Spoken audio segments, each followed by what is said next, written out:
welcome back to the channel. Marty back with another video, special kind of video. This time this is to celebrate Green Sabre Doom Telly, Kris's channel for hitting 200 subs. Very well deserved. Kris, as I'm sure most of my friends on the VC will know Kris and all the bands that he plays with. He's a really funny guy. I love Kris, man. I know we missed out on Dead of Winter last year, and hopefully he's coming in January. Or not last year, it was actually this year. But hopefully he's coming in January this year, because if you know Kris's videos, you know he just seems to be a barrel of laughs. Even on our on Facebook and that, he just comes up with some fucking shit, man. He's just a really funny guy. So yeah, so I know Kris a while on the VC. I knew Kris on the VC, and then the first really time I really got chatting to Kris on the VC was when I accidentally picked it, not accidentally, but I picked this up in a bundle of, sorry, that's just Kris in the background now.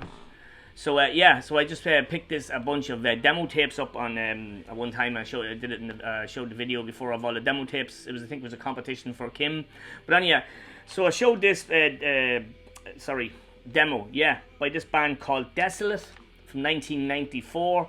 Now, so anybody who's seen the video will probably know the story with this, but this is called The Mirrored Waters of Time Reflect. So it's Death Doom from the UK. I had no idea that Kris was actually in this band. So when he seen that video that I had put up on my channel, he watched it, and yeah, he messaged me and said, "Hey, that's fucking me." So yeah, so old demo of Kris, Desolate, and coincidentally the first song on the EP that we're listening to by Kris's band Green Sabre, one of his many bands. Numb, the first song on it, is instrumental, and it's called Desolate. Obviously a tribute to the original band back in 1994. But yeah, this is a great demo. If you haven't heard it, I'm not sure if it's online. Maybe Kris is the man to know. I have it on cassette, and I'm very honoured to have it, because it's absolutely excellent. It's very My Dying Bride, that sort of spoken word, slow, heavy, great riffs. Kris is a great man for the riffs, as you can tell by all the bands that he's in. But yeah, so that was my first kind of really time to get chatting to Kris. It was over that demo there, so I'm really delighted to have that demo. I think it's cool. It's a nice piece of UK Death Doom history. So really nice to have. So then, yeah, moving on. Chatting to Kris all the time. He's a great man for movies as well.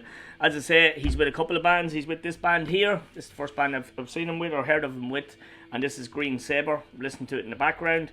So this is Death Doom from the UK. 3-piece. About 4 or 5 tracks. I think it's 40 odd minutes. It's slow and heavy and broody doom, but great, really good stuff. Really 90s sounding Death Doom, and I think it's excellent. He's with Gaz, and I think Gaz actually played with Desolate as well.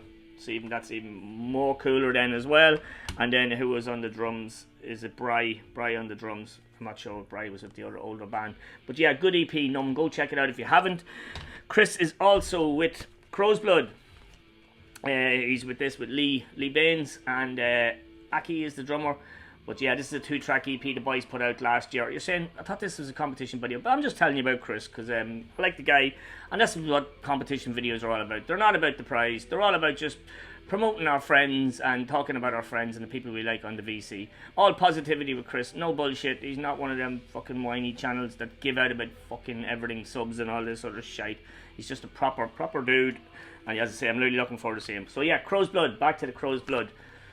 Great little 2-track EP. Picked up the shirt as well from Bandcamp. I'm sure, well, I'm not sure, but go check them out if you haven't seen it anymore. But yeah, you'll really enjoy that.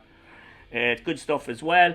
Kris also recently joined Godfrey, a band I do know. I don't know if he's recorded anything with them. I don't actually have anything physical of theirs at the moment. I keep looking at the albums and going, right, I'm going to get it, and I haven't yet. But going by these, and especially Desolate, I absolutely love that EP. He's great.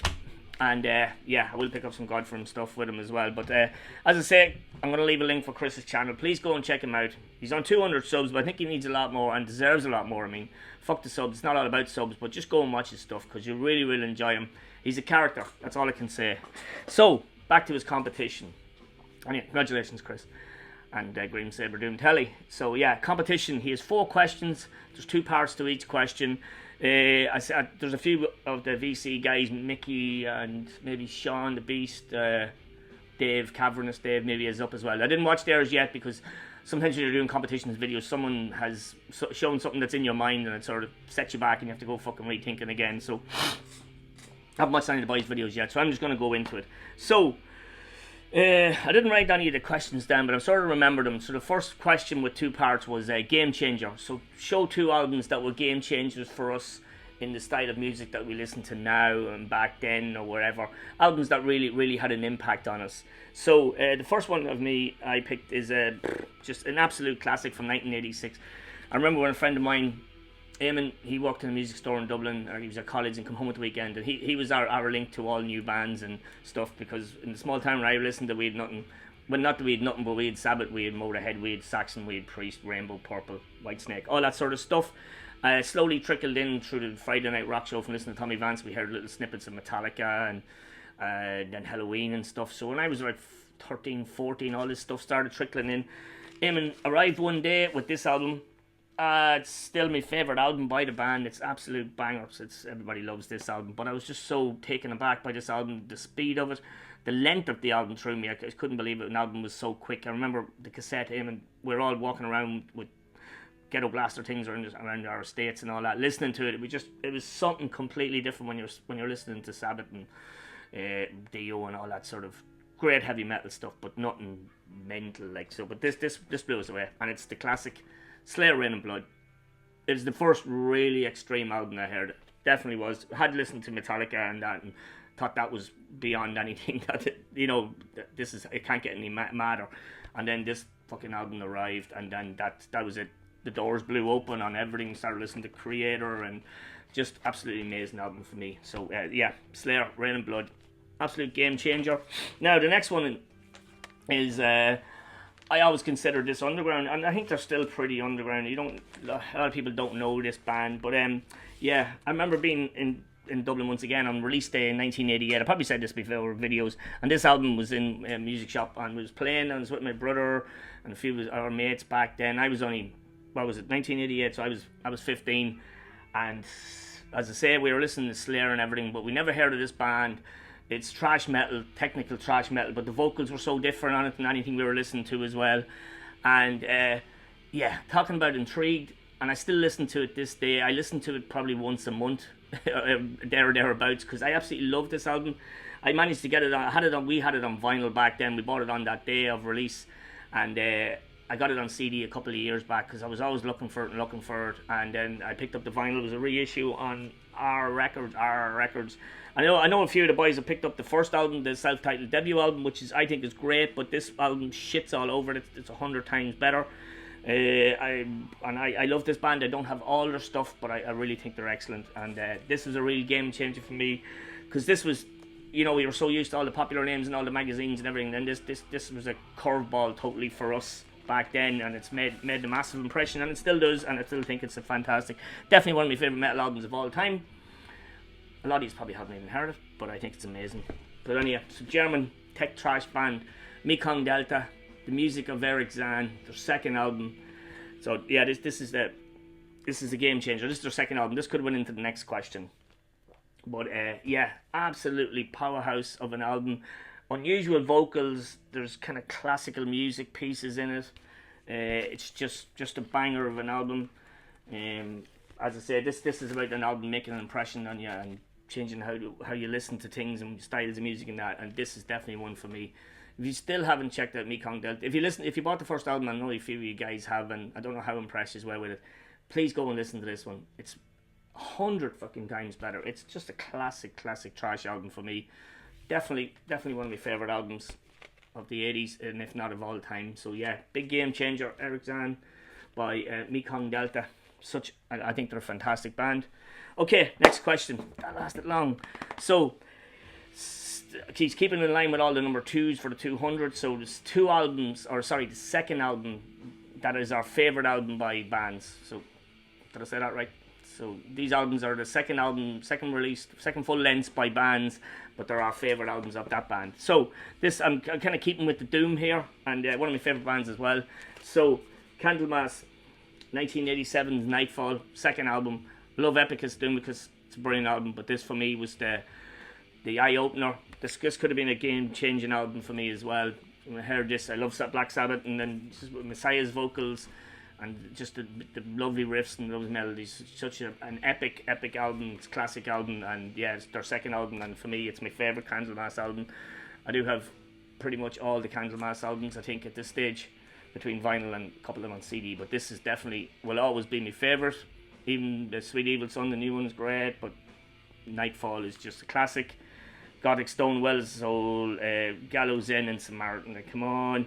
Darker the Veils of Death, Bewitched, banger, and I know Kris likes the Candlemass as well, the Doom.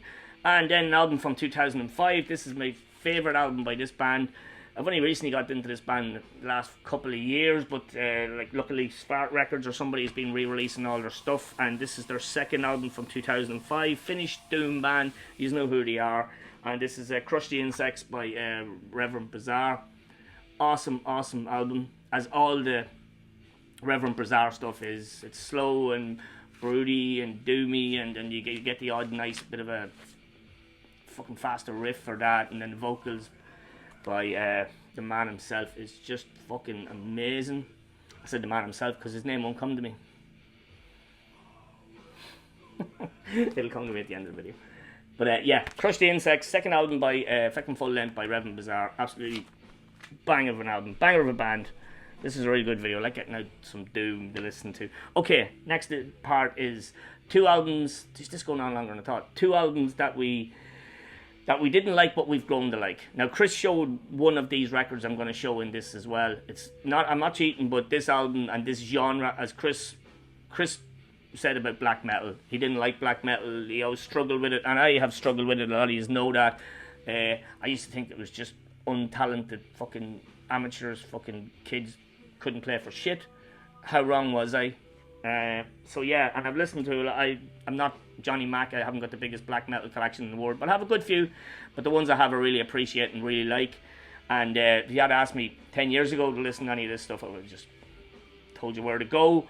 So I just picked out two. I picked out three because Kris is showing this one, and I recently listened to this during the week.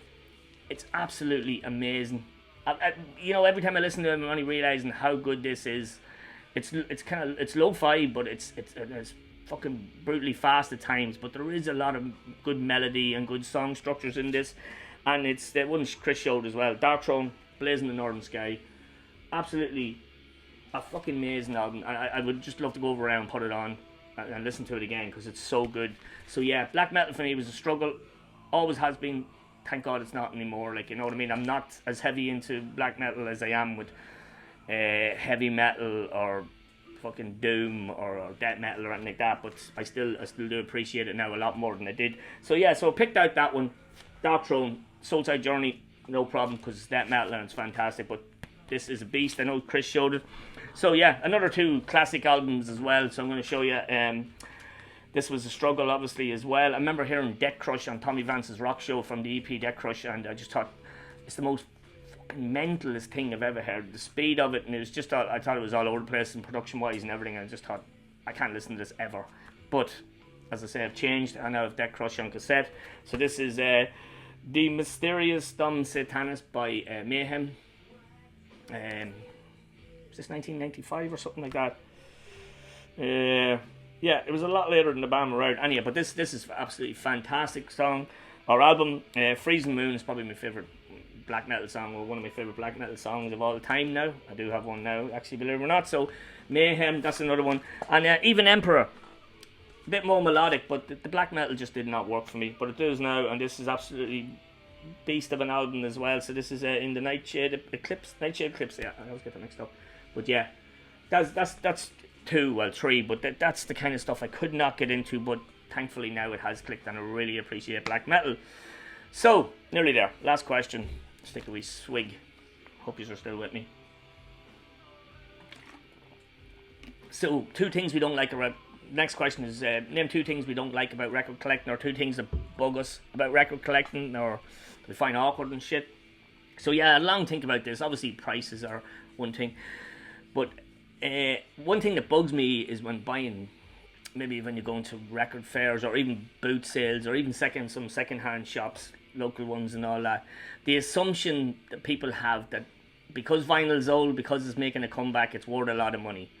Okay, a lot of it is a lot of OG trash and death metal stuff and stuff from the 90s when vinyl wasn't really in production is worth money. I can understand it with that, but you can pick any fucking random thing in a bookstore or a records, secondhand record store, and everybody, because it's vinyl, they assume, oh, they're worth a load of money now, and they're charging extortionate prices even for that sort of shit, and it's ridiculous. There is stuff that's worth money, but a lot of the time, you always hear it when you're out collecting, oh, so jeez, vinyl's worth a load of money. And you're looking at it going, so I know that's not worth fucking shit, you know what I mean? But so I hate that assumption that everything is worth a load of money, even though it's not. Another thing that grinds my gears is Brexit. Now, I used to be an avid purchaser on, what's that called? Discogs. I don't do it anymore because the postage to Ireland. Okay, as a lot of you know, when I've received VCLTs to Northern Ireland, because it's part of the UK, I send stuff to my sisters. But it doesn't always be ideal for me because it could be a lot sitting down there a long time, and I don't like that. I like getting stuff to my own house and all that sort of stuff. Okay, it's handy for different things, certain stuff. But yeah, I used to like buying on Discogs, you know what I mean? But now I shy away from it altogether, unless it's somewhere in Europe. But for the UK and all that, prices is ridiculous. You can't buy it. And yeah, that's my two little gripes about collecting at the moment. Prices obviously are shit crazy, you know what I mean? As I said before, I won't buy something at a mad price. I'll wait till it goes down. I don't care if I have to wait. I bought the new Mortal Skull album today because it's about €7 or €8 less than it was a month ago, so I waited and bought it on vinyl. So that's it. Kris, congratulations, mate. You're a super cool dude. I'm hoping you're in Scotland in January just for the crack, because I'm sure it's going to be a blast. So yeah, best of luck with all the bands, man. I don't know how you do it, 3 bands, but yeah, fair play to you, and then to do the channel as well. You're still whining in the corner there, Green Sabre. But yeah, please go check out Green Sabre. That's Green Sabre, Crow's Blood, Godfrey, and of course Doom Telly. Link is below. See you all in the next one. Cheers. Best of luck, Kris. Thanks. Bye.